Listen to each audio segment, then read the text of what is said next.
So before we dive into the vulnerabilities, we first need to understand what authorization is. Now, often people get mixed up between authorization and authentication. So authentication is who you are, it's your identity, and authorization is what you're allowed to do. I like to think of it as a hotel. When you check in, you show your passport or driving license to prove that the booking is yours, to prove you are who you say you are. Once you've checked in, you get given a room key, and this key gives you access to your room, maybe the lounge or bar, or maybe even the executive suite. This is your authorization. Now, in the OWASP Top 10, there are 2 vulnerabilities related to authorization, so it's really important that we understand how they work and that we can find and exploit them.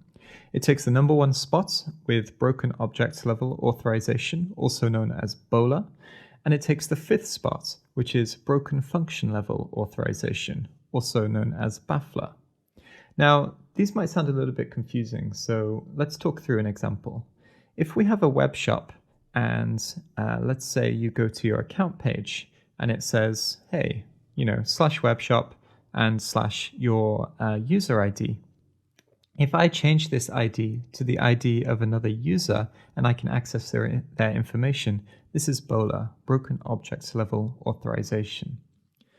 Within the same web shop, if I can carry out functions such as ordering on another user's behalf or accessing administrative functionality, this is BAFLA, Broken Function Level Authorization.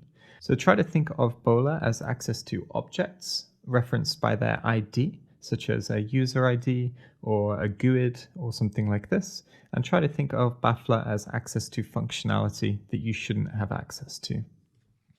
In the next video, we're going to walk through an example, and then I'm going to give you some challenges to work on. So I'll see you there.